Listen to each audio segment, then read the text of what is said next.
इधर मध्य प्रदेश में कांग्रेस को मिली करारी हार के बाद आज शाम को कांग्रेस विधायक दल की बैठक होने जा रही है। कांग्रेस विधायक दल की बैठक एक निजी होटल में होगी। नेता प्रतिपक्ष नियुक्त होने के बाद उमंग सिंघार ने ये बैठक बुलाई है। बैठक में विधायकों से चर्चा कर रणनीति बनाई जाएगी। साथ ही मध्य प्रदेश के ज्वलनशील मुद्दों को उठाने को लेकर भी चर्चा होगी। इस दौरान उपनेता प्रतिपक्ष हेमंत कटारे समेत कांग्रेस के तमाम विधायक और नेता मौजूद रहेंगे।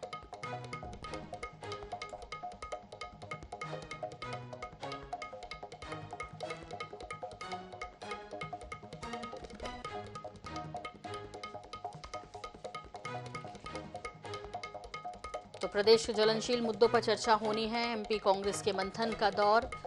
आज शाम ये बैठक बुलाई गई इस एक निजी होटल में। नेता प्रतिपक्ष उमंग सिंघार ने ये बैठक बुलाई है और आगामी रणनीति पर किस तरह सत्ता पक्ष को घेरना है, किन मुद्दों को उठाना है, किस पर फोकस करना है। सामने 2024 भी है।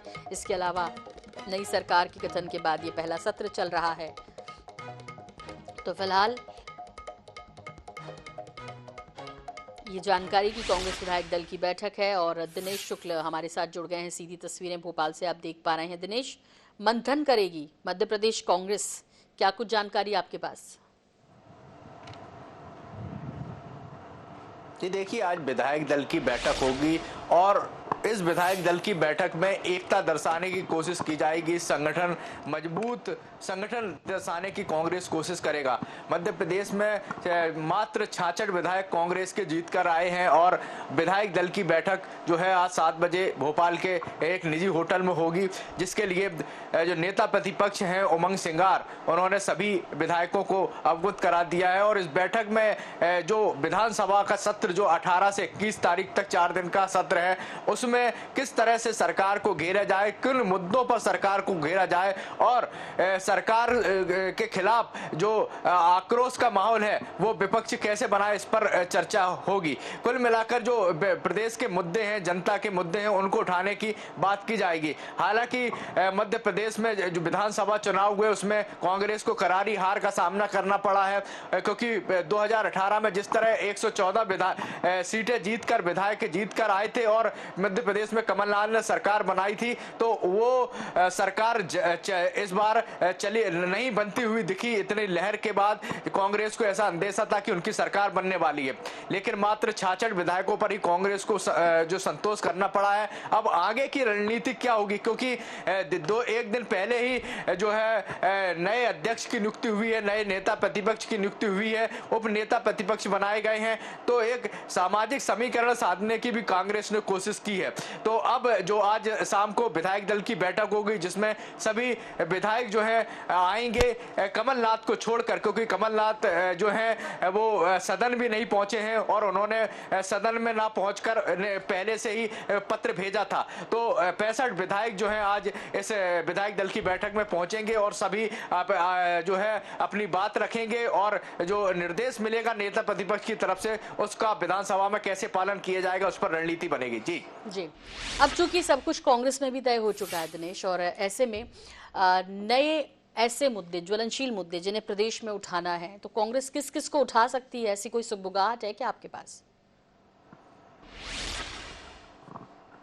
जी देखिए, मुद्दे जो हैं आमतौर पर वही मुद्दे हैं जो पिछली बीजेपी की सरकार में थे। ऐसा कांग्रेस का मानना था कि एंटी इनकम्बेंसी है बीजेपी के खिलाफ, लेकिन वो चुनाव में देखने को नहीं मिली। जब 163 सीटें जीतकर फिर से दोबारा कांग्रेस बीजेपी ने सरकार बनाई है, नए मुख्यमंत्री जो है वो चयन कर लिए गए हैं डॉक्टर मोहन यादव के रूप में, और अभी आज शाम तक मुझे लगता है कि कैबिनेट का भी गठन हो जाएगा। तो जिन मुद्दों की बात करें, चाहे वो आदिवासियों पर अत्याचार के मुद्दे हो, चाहे महिला अपराध के मुद्दे हो, भ्रष्टाचार के मुद्दे हो, जो बालकों पे बच्चियों पे अत्याचार के मुद्दे हो, इनको लेकर हमेशा ही कांग्रेस बीजेपी को घेरते रही है। और जो परीक्षाएं होती हैं उनमें जिस तरह का भ्रष्टाचार देखने को मिला है, सरकारी नौकरियों में भ्रष्टाचार, उन मुद्दों पर भी सरकार को घेरने की कोशिश कर सकती है और इसी पर रणनीति मुझे लगता है कि कांग्रेस विधायक दल बनाएगा।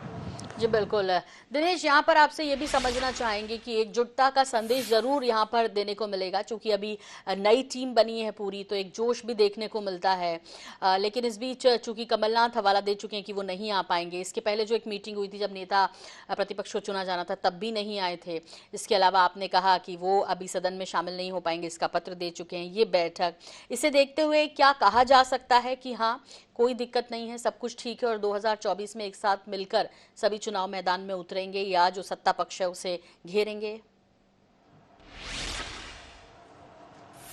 ये देखिए, कांग्रेस हाईकमान ने एक जो छत्रपों का मिथक था उसे तोड़ने की कोशिश की है और एक जातिगत समीकरण देते हुए उन्होंने अध्यक्ष ओबीसी से दिया है, नेता प्रतिपक्ष के रूप में उमंग सिंगार को आदिवासी वर्ग से दिया है, वहीं उप नेता प्रतिपक्ष के रूप में हेमंत कटारे को मैदान में उतारा है, सदन में अपनी बात रखने के लिए विधायकों की तरफ से, विपक्ष की तरफ से उतारा है। तो कुल मिलाकर एक ऐसा समीकरण कांग्रेस हाईकमान ने दिया है जिसका तोड़ शायद सरकार पहले ही दे चुकी थी। अपने सरकार में उन्होंने जो बीजेपी ने बनाई है उसमें ओबीसी, सामान्य और जो है एससी वर्ग के व्यक्ति को उप मुख्यमंत्री बनाया है।